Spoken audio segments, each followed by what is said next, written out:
Hi, this is Gary with MacMost Now. On today's episode, let's take a look at video recording on the new iPod Nano. Hi, this is Gary with MacMost Now. On today's episode, let's take a look at video recording on the new iPod Nano. So as you could probably tell, that opening sequence was shot with the iPod Nano. Let's go and take a closer look at all the features of video on the Nano and how well it works. So video on the iPhone Nano gives you 640 by 40, 30 frames per second video with mono audio at 44.1 kilohertz. You get a really high frame rate, but the quality isn't that great. You can't really do much with it. You can't focus, you can't adjust the exposure or color or anything like that. You can apply a handful of special effects by holding down the center button on the Nano and coming up with things like sepia, black and white, film grain, a bunch of distortions, things like that. But basically it's a click to record, click to stop, and then you can go browse the videos you've taken and play them back. And you can also go ahead and delete an entire video. You can't trim like you can on the iPhone. Now, they put the video camera in probably the worst possible spot on the back of the Nano. It's right here. If you're holding your Nano like this and you decide to go and take video, you would normally go like this, like you would hold maybe a digital camera. But that means that you're completely covering up the video. Of course, you can see that on the screen, so there's no real danger of accidentally shooting like that. Probably the best way to hold it is kind of like this in your hands, which is kind of a little awkward.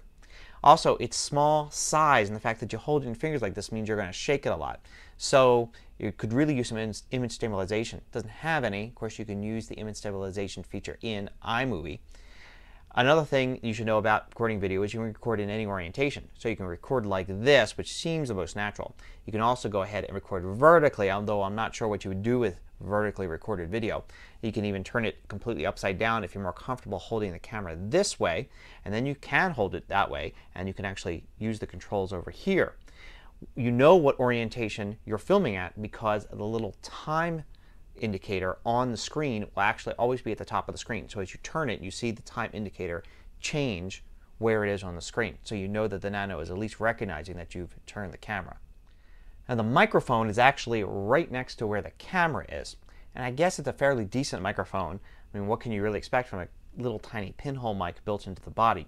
I found it picked up sound far away really well, but didn't adjust to changes in the volume of the sound. So for instance, when I was filming something far away and I suddenly spoke to make a comment, even though I was not facing the mic was over here, that sound was so loud that it got distorted when I played it back.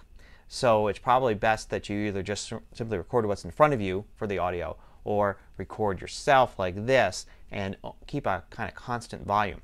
What would be great is if you could use an external microphone with this. You can do that on the iPhone by plugging in your earbuds, which have a mic, or you can use one of the third-party earphone extensions that have a mic on them.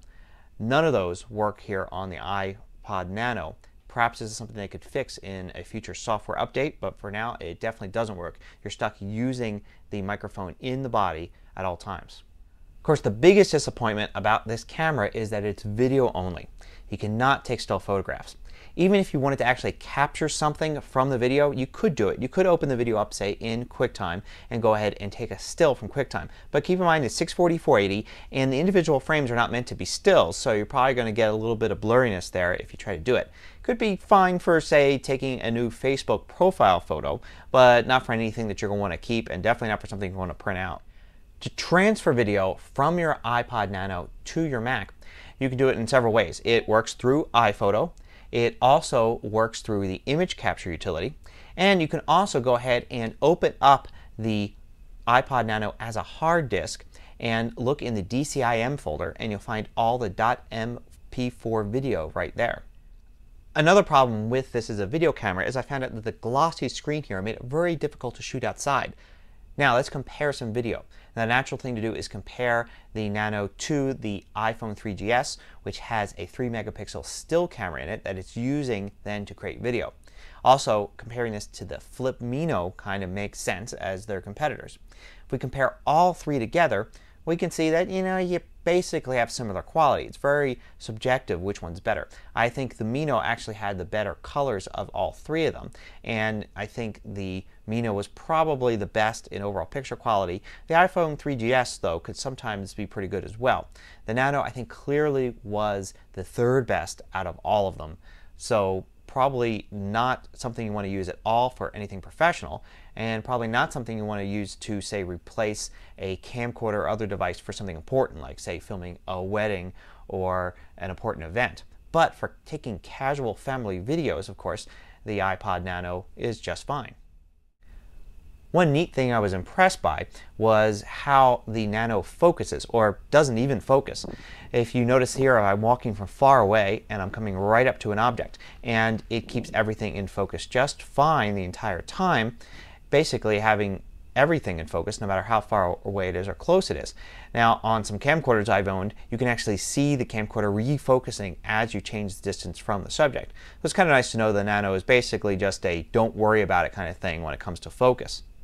Okay, so the conclusion is that the iPod Nano video isn't that good, but gotta go and counter that, taking into consideration some things like the size of the Nano and its price. It's really tiny, gotta be the tiniest camcorder in existence, and it's really cheap at 149 bucks. You add in one more thing, it's got 8 gigs of storage, 16 gigs if you get the bigger one. That means that you can store a lot of video on this thing, a lot more than the other pocket camcorders can. And then you add on the fact that it's not just a pocket camcorder you're carrying, you're actually carrying your MP3 player, your personal video player with you as well. You've got all the other features like FM radio and pedometer. You're just simply adding the video camera onto it, and suddenly it's got a big advantage over, say, carrying a flip Mino, which will just act as a camcorder. So I think just because of overall value, it's a big winner, even though its video quality isn't the best. So if you're looking to get an iPod Nano just to use it as a video recorder, I wouldn't do it. Probably best to stick with an iPhone 3GS if you have one, or get a dedicated video recorder. But if you want it as a multi-use device, I think it's a great deal, and the video recorder will come in handy. Till next time, this is Gary Rosenzweig with MacMost Now.